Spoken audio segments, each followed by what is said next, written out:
مساوات ته هلته ویلي که نه نو ایجاز بیا دوه قسمه ده دا ایجاز حذف ته ها یو بغیر د حذف نه ایجاز راشي کلام کې خپل یو داسې اندازې لفظ کم یو معنا ډېرې پوه شولې او یو حذف راغلی دا غي د وجه نه اختصار راغلی نو دا حذف ایجاز شلو ها مبتدا حذف ته یا خبر خودش حذف نافی سے والرمز اشاره پکیم ده الى المقصود مقصود د قران کریم اعجاز ده یا د تحدی مطالبه او د مقابله او ما تعلیل سره ده تعلیل سره ده اے مقصود تحدی ده په دې جمله کې او د تحدی چې کوم علت ته چې ګوره معجز ده هغه ته پکیم سره لاله اشاره پیسه بوشوله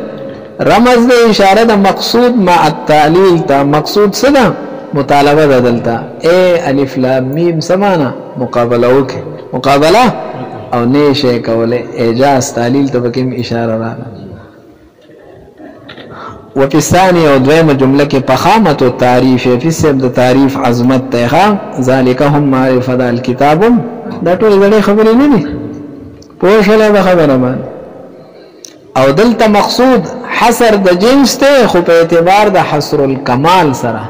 ذالک الكتاب دا معنا نه چې بس صرف دا کتاب دی یعنی کمال والے د کتاب دی کې منحصر دی نفس کتاب والے نه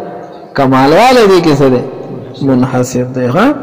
لکه خلق وی هو الرجل سړی هم دا دی ولدا نور یعنی کمال والے سړی د کې دی ها پوښوله او هم القوم خلقم داده قومم داده یا هو الكتاب کتابم داده پوښوله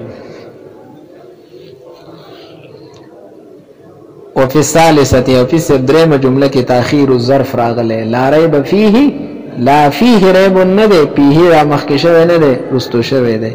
او دا تاخير د ظرف ته صد پر حذرا من ایهام الباطل چې د باطل د وهم نه بچاو راشي ښا ا باطل څه ده بیا خو واپس سے نفی الریب قرآن پورې خاص شي په نور آسمانی کتابونو کې برازي بیا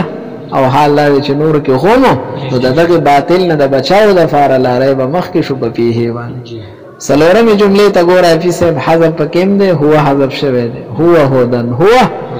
او توصیف بالمصدر للمبالغه راغلی ده دا هودن محمول له په هو باندې نو هو خو بذات دلالت کی او هودن په صرف نو هو موصوف شوی دی په مصدر سره د مبالغه لپاره قران هادی دی نه عین هدایت و اراده منکرا للتعظیم او هدن نکره راغلی رسد لپاره اپی سے هدن للمتقین کی تخصیص الهدى بالمتقین راغلی د اعتبار غایه تاسو ته التا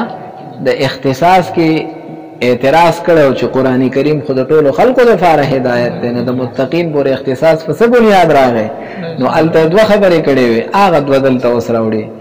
هدایت خاص ته متقین پورې په اعتبار د غایې سره غایې نه مراد اهتداء ده ها ثمرۃ الهدایه چې هغه اهتداء ده هدایت دی پورې خاص نه ده اهتداء دی پورې خاص ده قبلی دی پیدا ترې نه دی اخلي او بل وتسمیه المشارف للتقوى متقیا کم سړی چې په سب تقوا ته نږدې دی او خواته تر رسیدون کې دی نو هغه ته د اوسن متقی وي ښا د سره بار ورته وي ایجازا یو چې خبره مقدسی وي چې هدل للذین قاربوا للتقوى نه خبره وګیدل کنه نو بس پلانډو هدل او ورپسې وتفخیما لشانه د تقوا د شان عظمت ته اشاره ده چې د تقوا لار ته دی الره او د انګل نو واستو اوسواره متقی بیا متقی شو لغه لکه طالب دراتلو سره ورته سړی مولا وای پوښله چې ګوره دا تا چې کوم ځای کې خپل قدم کې هو بس ته د اوس نه سه مولا یا نو د اوس نه ورته سوې